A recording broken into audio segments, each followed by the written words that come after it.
Catriona Gray, Miss Universe 2008, has reacted on the top 5 of Miss Universe 2024. Now, if you all remember during the crowning night, she literally said it, that side when she's just standing with Zuri, that her top 2 would obviously be Nigeria and Thailand, but things turned out the other way around. So she was at this event in the Philippines and she caught up with the paparazzi, the ABCCBN CBN people, and some other paparazzi, and they asked her the question, and she literally answered the question. So let's watch and hear what she had to say, and after that, we shall talk. Let's go. Actually, medyo nagulat din ako sa the landing of the top 5. I had different predictions. Of course, I'm Yours not a was judge Thailand and Nigeria. Because I put a lot of weight on Q&A. That's the kind of judge that I would be if ever I were to sit in the seat. But that's not to say that every judge is like that. And I don't know the criteria of Miss Universe actually because I've never sat as a judge yet. But I mean, I think Denmark will do an incredible job as our new Miss Universe. I'm sure she'll be very well traveled like her predecessor. So I'm excited for her as well. But who we should send, I just think someone who really wants it. Na parang I love seeing girls with Beagle factor because I relate to that. And I love to see consistency. Kasi for me, and I know other people online have different opinions, pero para sa akin, like as soon as you step out the door on any given day, you give 110% talaga. Well, you heard what Catriona had to say. She basically said that if she was the judge, she would really pay attention on the Q&A rather than the other things, but she has never sat as a judge yet, which I hope one day she does because she's obviously our former Miss Universe. But for me, I think she is very much right. If you would judge this year's competition on the Q&A, Denmark would not be the winner. Her answers were very, okay. But Nigeria and Thailand's answers were very, very powerful, especially Thailand also. Thailand has been, Thailand people have really not paid attention to her answers, but her answers were very, very strong. Now, just like what Catriona was saying, also people need to be consistent. I think she was referring a little bit to it because they asked her which person would they like to send next year at the Philippines. So she's like, she would love the Philippines to send someone who wants it. Because if a person wants it, they'll literally move mountains to get it and they'll work extremely hard. But apart from someone being the person who wants it the most, the person has to have consistency. Every time you get out of the door, you have to look the part. Every time you go on stage, you have to be a Miss Universe. And I think basically that's what she said. And obviously she is not a judge. She could not judge and have the final say. But, things happen and her 2 favorites did not win the crown. But Catriona is one of those queens who has been very, very graceful. I remember during her competing years, she was very graceful, very outspoken, very confident, and very, very likable. Like being likable is very important, people. Being very likable is very, very important. And Catriona Gray has managed to get that from the fans. She is very, very likable. She's very unproblematic. Just amazing. She is a Miss Universe. We all know what happened with Miss Universe Philippines. What went on. She did not win the crown. She did not make it to the top 12. So it was very chaotic. The fans were having an uproar in Philippines, even in Mexico, because obviously she had fans all around the world. I am myself in some other part in the world, but I'm a very big fan of her. So they caught up with Catriona Gray on that same day, on that same event, and they basically asked her about Chelsea Manalo's performance, and this is what she had to say. Let's play this and watch. Oh, that was so sad. Kasi nung na-announce nila, I was getting changed. So I actually didn't hear who was in the top 12. Pumasok pa ako sa hit. That's when we had a very short hit pa. They cut it down to a quarter because of the time constraint. So I didn't even know who was in top 12. And then after, when I was asking who made it, then Philippines didn't make it. Because I really felt sobrang lakas ng swimsuit performance niya. Mas lakas yung finals for me kesa sa prelims. And I think she performed great. So if you were asking me as a judge, she would have been an easy top 12 pick. But it's in the judge's hands na nga. But I'm really proud of her. I think she really stayed true to herself this whole journey, and I think the pressure being put on a Miss Philippines is one of a kind, especially for someone as young as her.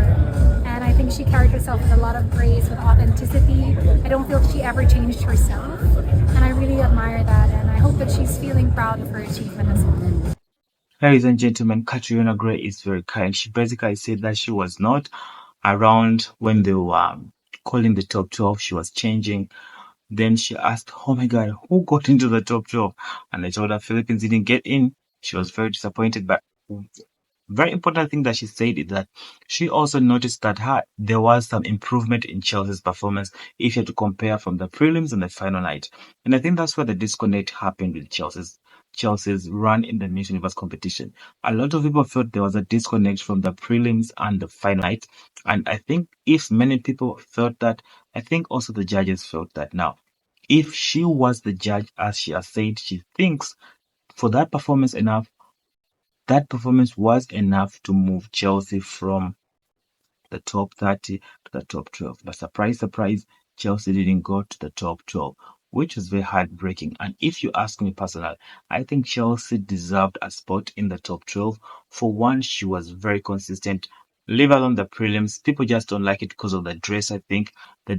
That dress for me was iconic. She was giving me Cinderella vibes, just like what Catriona Gray has said. We have just watched her. She literally believed that she deserved a placement in that top 12. Now, I know haters and all those people exist, even on YouTube, even on the comment section sometimes, but just brush them off, dear Chelsea. You have to be very proud of yourself, as Catriona Gray says. Be very proud because you did an amazing job. You might have not gotten in the top 12, but you got into very many people's hearts. Very many black young women all around the world see you as an inspiration and they look up to you as the queen who inspires and they aspire to become. And I think that's more than getting a Miss Universe crown.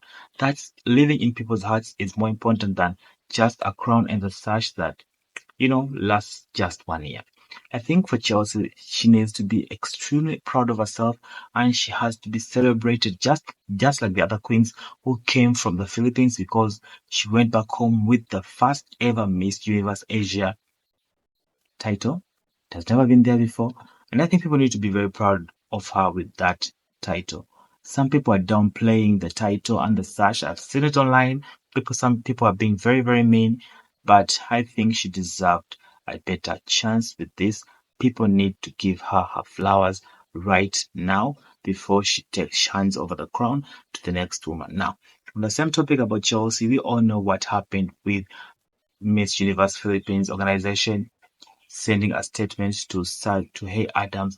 I think Hey Adams for me sometimes is misunderstood. For me, I think okay, my personal take, I think he is very, very invested in this Miss Universe Philippines, okay, the beauty pageant system in the Philippines that sometimes his emotions take over and he just says things that he doesn't expect. For me, what I think this generation is very sensitive. First of all, people get hurt with anything, even if it's criticism. Now, criticism is different from being mean. Yes, sometimes, okay, some of his statements came off as mean, but for me, what I think they should not hate this guy. This guy gave a lot of time to Chelsea. When he was in Mexico, he was literal fangirling all the time he saw Chelsea. I know I'm not condoning the things that he said about her because obviously words really, really hurt, but they should also just forgive this guy. This guy was very, very, very, very, very important for Chelsea's performance in the Mexico. If I was watching one of his lives, he literally told us that Chelsea would not make it to the top 12 after the performance that she gave during the prelims. And look at what happened. She did not get in the top 12. Why? Because Hey Adams knows what he is talking about. So I think they should just cut him some slack, forgive him. He will obviously do better. Now, if you haven't seen the video of him apologizing, I'll play it right now for you to see him apologizing. It was a very sad video, very, very sad. He literally apologized to Chelsea, he apologized to the whole organization. And as you know, he gets a pass in their events and things like that. So with if the organization starts hating on him, that means he will never get those passes anymore. So I think it's just forgive him. I think Chelsea just forgave him. I know he did not intend it to come out the way it was, the way it did. I don't think it was just trying to be mean or something. I think it just happened in the moment. Emotions fly and people say things they don't mean sometimes, and sometimes they mean them, but obviously they regret them. Okay, guys, thank you for watching this episode. I know it wasn't very, very long, but I appreciate your time. Please remember to like, comment, tell me what you think about Catriona Gray, what she said about our Miss Universe Asia, Chelsea Manalo, and also what do you think about this situation with the Miss Universe organization of the Philippines and this blogger, this YouTuber, Hey Adams, who were very close and now they are literal enemies. Okay, enemies is a very big word, but they just don't like what it did. What do you think about that situation? I would love to hear from people who are in the Philippines because I have not been in the Philippines. I don't know exactly the ins and the outs of the Philippines beauty pageant world, but for me, I think it was just commentary and his emotions took over. I'm very sure he loves that system and Chelsea Manalo very, very much for him to hate on her. Now, thank you for watching this video to the end. Please remember to comment and like. Commenting and like helps the video, and take care of each other. I'm wishing you a very good day and I hope to see you on the next one. Bye.